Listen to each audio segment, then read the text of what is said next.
پیارے دوستو، جب سے یہ دنیا بنی ہے انسان اپنی خواہشات کی تکمیل ہر صورت چاہتا ہے اور اسی کے پیچھے بھاگتے بھاگتے مایوسیوں میں گر جاتا ہے۔ اور کیسی عجیب بات ہے دوستو کہ اگر کوئی دلی خواہش جس کو حاصل کرنے کے لیے انسان نے لاکھوں جتن کیے ہوں، ہر طرح کی مشکلات کا سامنا کیا ہو، وہ جب حاصل کر لی جاتی ہے تو انسان اس کی ناقدری بھی فوری کر دیتا ہے۔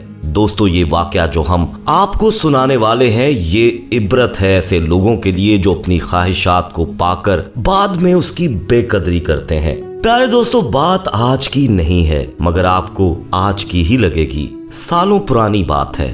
ہندوستان میں ایک مسلم شخص جس کا نام علی جمال تھا رہتا تھا۔ یہ کہانی تب شروع ہوئی جب علی جمال اپنی جوانی میں عمرہ کرنے سعودی عرب گیا۔ عبادات کے دوران اس پر ایک عجیب کیفیت طاری رہی۔ 5 وقت کا نمازی پرہیزگار نیک شخص تھا۔ عمرے کے دوران زیارت کرتے ہوئے صفا مروہ کی پہاڑیوں پر اچانک سفید روشنی اسے دکھائی دی اور اسے ایک انتہائی خوبصورت حور پری کا چہرہ دکھائی دیا جو تھی تو نقاب پوش، مگر اس کا حسن و جمال ایسا تھا کہ وہ دیکھتا رہ گیا۔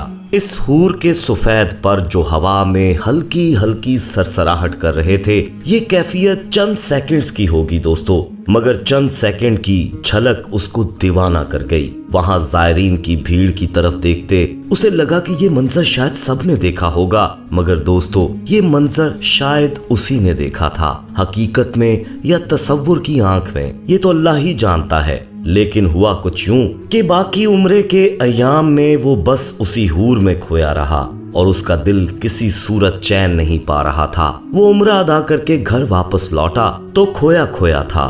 گھر میں اس کی بس ایک ماں تھی، باپ کا انتقال بچپن میں ہی ہو چکا تھا، اس کے لیے اپنا کل سرمایہ صرف اس کی ماں تھی۔ مگر عمرے سے واپسی پر وہ ماں کو بھی ویسے نہ ملا جیسے وہ ملا کرتا تھا۔ ماں نے فوراً بھانپ لیا کہ کچھ نہ کچھ تو مسئلہ ہے۔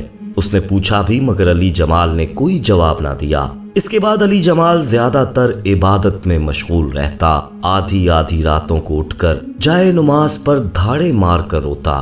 ماں کا اکلوتا تھا، ماں کو فکر رہنے لگی۔ اس نے یہ ذکر اپنی ایک بہن سے کیا تو اسے مشورہ دیا گیا کہ بیٹے کی عمر اب شادی کی ہو چکی ہے، اس کی شادی کر دو، دیکھنا ٹھیک ہو جائے گا۔ ماں کو یہ مشورہ مناسب لگا، اس نے علی جمال کا رشتہ تلاش کرنا شروع کر دیا۔ علی جمال کو جب یہ علم ہوا کہ ماں رشتے دیکھ رہی ہے تو اس نے ماں سے کہا کہ ماں میں شادی نہیں کروں گا۔ ماں نے کہا کیوں بیٹا، اب تمہاری عمر ہے اور میں تمہارے فرض سے فارغ ہونا چاہتی ہوں۔ علی جمال بولا آپ ضرور اپنا فرض ادا کیجیے گا، میرے لیے رشتہ تلاش مت کریں۔ ماں نے پوچھا کیا کوئی اور لڑکی تمہیں پسند ہے؟ اگر ایسا ہے تو بتاؤ، میں تمہاری شادی وہاں کر دوں گی۔ علی کہنے لگا ماں ایسا نہیں ہے، بس آپ رشتہ مت ڈھونڈیں۔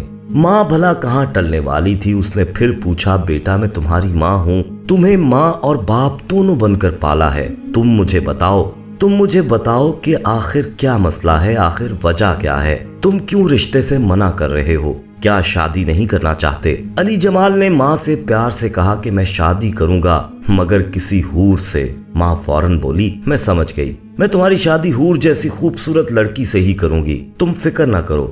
علی جمال خاموش ہو گیا۔ اب وہ ماں کو کیا بتاتا کہ وہ تو سچ میں ایک حور چاہ رہا ہے اور ایک سچ میں حور اس کے تصور میں ہے اور وہ اس کے عشق میں گرفتار ہو چکا ہے اور ساری رات سجدوں میں اللہ سے دعا مانگتا ہے کہ اے اللہ مجھے حور عطا فرما، وہ جس نے میرا چین و سکون سب چھین لیا ہے مجھے دے دے، تو سب چیزوں پر ہر شے پر قدرت رکھتا ہے، بس میں بھی شادی اسی حور سے کرنا چاہتا ہوں جس کا تصور تو نے میرے دل میں بسا دیا ہے، تو میری دعا قبول فرما ہے میرے پروردگار۔ دوستو علی جمال دیوانہ وار دعاؤں میں اپنی حور پری کو مانگتا رہا۔ دن مہینے سال گزرنے لگے، ماں نے ڈھیروں خوبصورت لڑکیاں ڈھونڈی مگر علی انکار کرتا رہا، اسے کوئی لڑکی پسند نہ آئی۔ پھر دوستو رمضان کا مہینہ تھا، وہ عشاء کی نماز ادا کر کے مسجد میں دعا مانگ رہا تھا کہ اچانک دوبارہ اسی پر وہی کیفیت طاری ہوئی، آنسوؤں سے چہرہ بھیگتا گیا اور وہ زیر لب حور مانگنے لگا۔ کیسی عجیب دیوانگی تھی اور کیسی عجیب خواہش علی جمال پال بیٹھا تھا۔ عمر بیت رہی تھی مگر وہ موت سے پہلے حور کے انتظار میں تھا اور اسے یقین بھی تھا کہ اللہ اس کو حور عطا فرمائے گا۔ ایک نہ ایک دن وہ اس کی دعا سنے گا اور اسے حور دے گا۔ دوستو دعا مانگتے وہ اسی کیفیت میں مسجد سے باہر نکلا۔ ابھی ذرا سا آگے بڑھا تھا کہ اسے گلی کی ایک جانب اندھیرے میں کسی لڑکی کے رونے کی آواز سنائی دی۔ وہ مڑا اور اس کی جانب چل پڑا جہاں سے کسی لڑکی کے رونے کی آواز آ رہی تھی۔ اس نے دیکھا ایک نقاب پوش لڑکی اس وقت اس سنسان سی جگہ پر کیوں کھڑی رو رہی ہے، شاید کوئی ضرورت مند ہو۔ یہ سوچ کر وہ لڑکی کے قریب ہوا اور تھوڑی سی روشنی جب اس لڑکی کے چہرے پر پڑی تو اس کے پاؤں سے زمین نکل گئی۔ یہ تو وہی اسی طرح کا چہرہ تھا جس کے عشق میں وہ دیوانہ ہو چکا تھا۔ علی نے ہمت کر کے کانپتی آواز میں اس لڑکی سے پوچھا کہ تم کون ہو اور یہاں کھڑی کیوں رو رہی ہو؟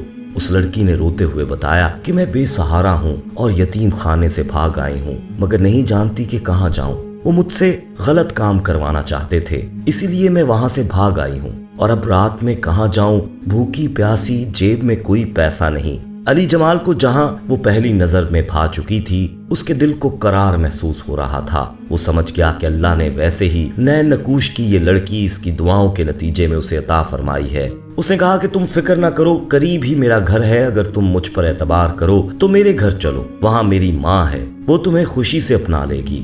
اس لڑکی نے کہا کہ اعتبار کرنے کے علاوہ میرے پاس اور کوئی چارہ نہیں۔ اور دوستو علی جمال اس لڑکی کو گھر لے آیا، گھر لا کر اسے ماں سے ملوایا اور سب بتایا۔ ماں نے اس لڑکی کو دیکھا اور کہا بیٹا پریشان مت ہو، مجھے اپنی ماں سمجھو، یہ آج سے تمہارا گھر ہے، تمہارا نام کیا ہے؟ اس لڑکی نے اپنی بڑی بڑی آنکھوں سے ماں کو دیکھا اور ایک نظر علی جمال کو اور بولی میرا نام حریم ہے۔ علی جمال نے نقاب میں ہی اسے دیکھا تھا۔ وہ علی جمال کے سامنے ہمیشہ منہ ڈھانپ کر آتی تھی، پردے کی پابند اور 5 وقت کی نمازی نیک لڑکی تھی۔ علی جمال نے کچھ دنوں کے بعد اپنی ماں سے کہا کہ ماں یہ لڑکی بہت نیک اور پاک باز ہے، میں ایسی ہی حور جیسی خوبصورت نیک لڑکی اپنے خدا سے مانگتا آیا ہوں، آپ چاہیں تو میری شادی اس لڑکی سے کر دیں۔ ماں نے سنا تو بے حد خوش ہو گئی، بیٹے کا ماتھا چوما، اللہ کا شکر ادا کیا۔ ماں نے اسی وقت حریم سے بات کر دی جس پر اس نے شرما کر رضامندی کا اظہار کر دیا۔ دوستو علی جمال اور حریم کی شادی ہو گئی۔ علی جمال نے پہلی رات جب اس کا پورا سراپا اور حسن و جمال دیکھا تو سجدے میں شکر ادا کیا کہ یہ میری سوچ سے بھی زیادہ خوبصورت ہے۔ اس نے حریم کو دل سے محبت دی، اس کی ہر چیز کا خیال رکھا اور حریم نے بھی علی جمال پر اپنی ساری محبتیں نچھاور کر دیں۔ 5 سال کا عرصہ دوستو کیسے بیتا علی جمال نہیں جانتا، اس کو بس لگا کہ جیسے وقت کو پر لگ گئے اور وہ اڑ گیا ہو۔ 5 سالوں میں اللہ تعالیٰ نے اسے ہر چیز سے نوازا جس کی ایک انسان تمنا کر سکتا ہے، مگر اولاد نہیں ہو پائی۔ ماں نے 5 سال صبر کیا مگر اب اس کا صبر کا پیمانہ ٹوٹنے لگا کیونکہ اس کو اپنے بیٹے سے نسل کی خواہش تھی۔ اس نے بیٹے سے بات کی، بیٹے نے کہا ماں یہ تو اللہ کی دین ہے، اللہ جب چاہے گا اولاد سے نوازے گا، آپ فکر مت کریں۔ مگر دوستو اولاد کو لے کر آئے دن علی کی ماں بات کرنے لگی اور دونوں کی محبت میں اب ایسی کڑوی باتیں شامل ہونے لگیں۔ 2 سال اور گزرے تو ماں نے کہا کہ بیٹا یہ لڑکی مجھے 5 لگتی ہے، میں اپنی زندگی میں تیری اولاد دیکھنا چاہتی ہوں، تو دوسری شادی کر لے۔ علی جمال نے کہا نہیں ماں ایسا سوچنا بھی مت، مجھے حریم سے محبت ہے، اولاد ہوگی تو اسی سے ہوگی، وگرنہ میں کبھی بھی اس کا دل نہیں توڑوں گا۔ مگر ماں نے تو جیسے اس بات کی ضد پکڑ لی، اب دونوں میں تھوڑی خفگی آ گئی۔ حریم تو کبھی بھی علی جمال سے اس کی ماں کے تانوں کا ذکر نہیں کرتی تھی، مگر علی جمال ان سب باتوں سے چڑچڑا ہو گیا، وہ اب بات بات پر غصے ہو جاتا۔ ایک دن ماں سے اچھی بھلی گرمی سردی ہوئی، وہ کمرے میں آیا اور خاموشی سے بیڈ پر بیٹھ گیا۔ حریم نے کہا کہ آپ کیوں پریشان ہوتے ہیں، مت ہوں، آپ ماں کی خواہش پوری کر دیں، میں تو آپ سے محبت کرتی ہوں اور اس گھر کے علاوہ اور کہاں جاؤں گی، میرا تو سب کچھ آپ ہیں، مگر آپ کو دکھی نہیں دیکھ سکتی، آپ دوسری شادی کر لیں، میرا مت سوچیں۔ تو علی جمال نے کہا نہیں حریم میں کبھی بھی دوسری شادی نہیں کروں گا، میں تم سے بے حد محبت کرتا ہوں۔ حریم مطمئن ہو گئی، چپ ہو گئی۔ دوستو کچھ وقت اور بیتا، تلخیاں اور بڑھتی چلی گئیں اور حالات نے علی جمال کو سوچنے پر مجبور کر دیا۔ اس کے اندر کہیں اولاد کی خواہش نے جنم لے لیا اور ایک دن غصے میں اس کے منہ سے حریم کے لیے تانا نکل گیا کہ تم تو مجھے اولاد جیسی خوشی تک نہ دے سکی، تم بانجھ ہو، میں بے نسل رہ جاؤں گا۔ پیارے دوستو یہ سننا تھا کہ حریم کھڑی ہوئی اور کہنے لگی علی جمال دیکھا اپنی دعا کا نتیجہ،